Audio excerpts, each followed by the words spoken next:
One Sunday afternoon, we received a text from our daughters.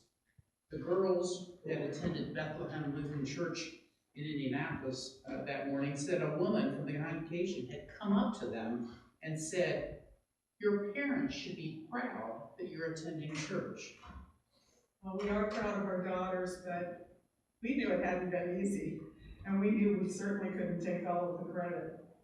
This brought back memories of their baptisms, how we had promised to help our daughters grow in Christian faith and life, and how when that baptismal candle was first lit, the flame seemed so fragile and small. It hardly lit anything up. It reminded us of our faith as children. A few years ago, shortly after Abby's confirmation, she came to us and she confessed that she was not sure about her faith. She had heard faith statements of others in her class, and she said, "I had not had one of those aha moments where her faith had been weak and suddenly was strong that she had heard from her classmates." She didn't think that she wanted to participate in church anymore. It was as if that baptismal candle was ready to be extinguished.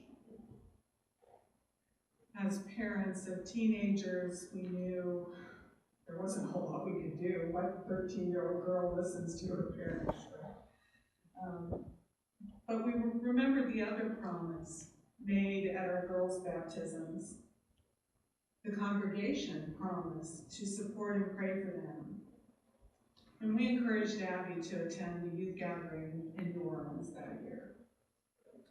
What followed was not an aha moment, but a slow, methodical embrace by a community of faith.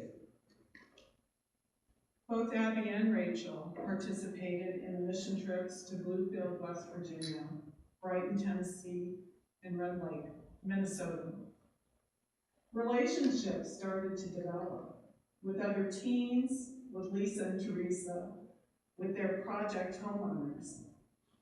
Faith was being ignited together. Bob Hamilton urged our daughters to usher with himself and his wife Sue. Took a lot of persuasion. And you got to understand, this is at the 8:15 service. He's asking these teenage girls to usher and be there early, right? They agreed. I'm not sure that Bob and the girls were always listening to the sermon when they were back in the narthex those Sunday mornings, but certainly relationships were being developed and faith ignited together.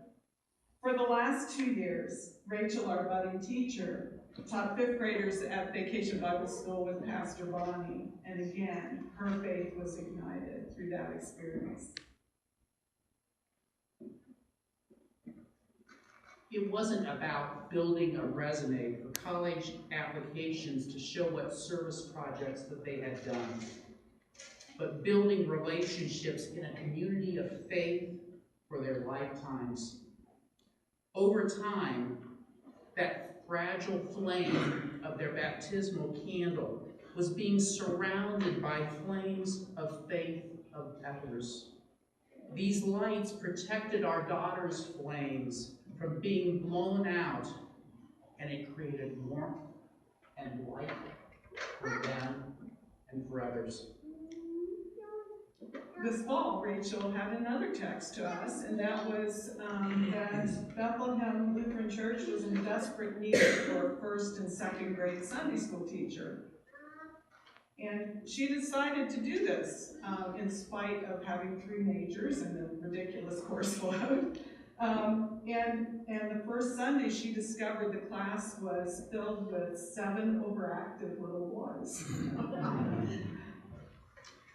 Our response to that woman at Bethlehem Lutheran Church was, no, all saints should be proud. This community of faith together ignited and reignited Abby and Rachel's baptismal flame of faith. Those flames are now igniting the flames at Bethlehem Lutheran Church. So this is our story, but it's also your story. And here's the real story. Ignite Faith Together is not just about our youth. It's about us too. Rachel and Abby's story would be much different if this community was not faith-led and spirit-led. And we're so grateful for all of you.